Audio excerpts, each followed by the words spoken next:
আসসালামু আলাইকুম। এস.এন. রোজি কুকিং চ্যানেলে সবাইকে স্বাগতম। চলে আসলাম মজাদার রেসিপি নিয়ে। আজকের রেসিপি হবে ফাটাফাটি ইলিশ পোলাও। ইলিশ পোলাও রান্না করতে লাগছে আমার ইলিশ অলমোস্ট 1 কেজি থেকে একটু কম বেশি হতে পারে, এরকম দেখে একটা ইলিশ মাছ নিয়েছি। সঙ্গে নিয়েছি রাঁধুনি রোস্টের মশলা, বিরিয়ানির মশলা, রোস্টের মশলা একটাই দিতে পারেন। আমি রোস্টের মশলা দিয়ে আগে মাছটাকে কষিয়ে নিব। সঙ্গে দিচ্ছি পেঁয়াজ আর কাঁচামরিচ। অন্য কোনো মশলা আমি দেইনি, দেখতেই পেয়েছেন। সঙ্গে দিয়েছি পানি, মাছটাকে কষানোর জন্য একটু পানি দিয়েছি। স্বাদ মতো লবণ দিচ্ছি। সঙ্গে দিব তেল।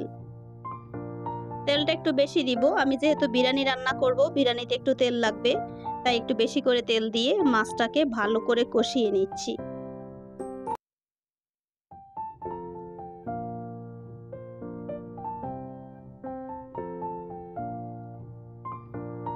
অনেকে অনেকভাবে রান্না করেন ইলিশ পোলাও, আমি কিন্তু এইভাবে রান্না করছি, সেই একদম সেরা স্বাদে রান্না হবে।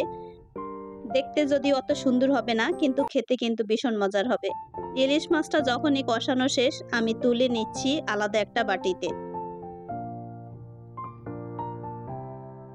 এখন ইলিশ মাছের যেই ঝোল আছে পাতিলে, সেই ঝোলের সঙ্গে আগে থেকে ভিজিয়ে রেখে ধুয়ে রেখেছিলাম পোলাওর চাল, সেই পোলাওর চালগুলো দিয়ে দিচ্ছি।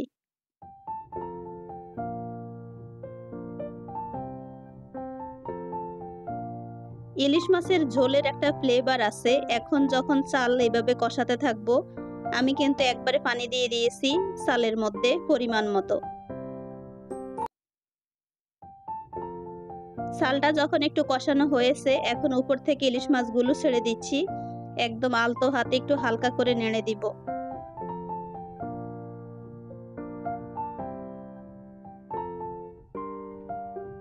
ইলিশ মাছের যে ফ্লেভারটা ঝোলের মধ্যে ছড়িয়ে গেছে, সেটাও কিন্তু পোলাওর চালের সঙ্গে, পোলাওর সঙ্গে একসঙ্গে মিশে যাবে। খেতে কিন্তু ভীষণ মজার হবে।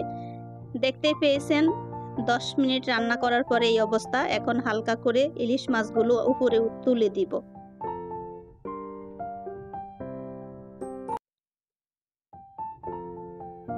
ইলিশ মাছটা নরম, ইলিশ মাছ নরম দেখে সবাই ভয় পায়, এটা নাড়ানাড়ি করা যাবে না। আসলে আলতো হাতে রান্না করলে এটার কিছুই হয় না। দেখতেই পাচ্ছেন একদম আস্ত আস্ত ইলিশ মাছ রয়ে গিয়েছে। এখন হচ্ছে এটাকে সুন্দর করে সার্ভ করা।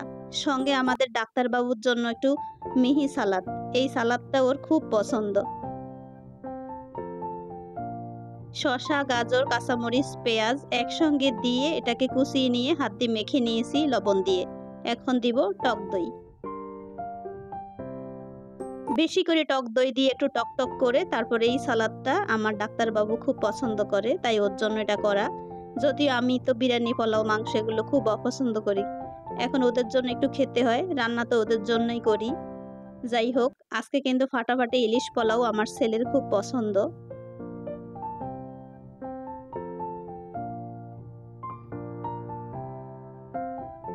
আমার ডাক্তারবাবু কখনোই বলে না যে আমার এই জিনিসটা পছন্দ, কিন্তু মাঝে মাঝে যে কোনো একটা জিনিস ঠাস করে মুখ থেকে বেরিয়ে যায়, তখন আমি বুঝে যাই।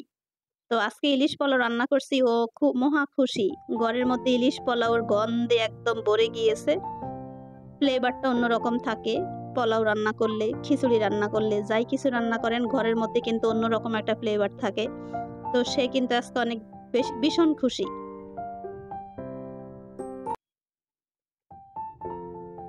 সবার আগে তার প্লেটটাই আমি সুন্দর করে সাজিয়ে দিচ্ছি, তার পছন্দের সালাদ, ইলিশ পোলাও। এখন মজা করে খাবে। ওয়াও!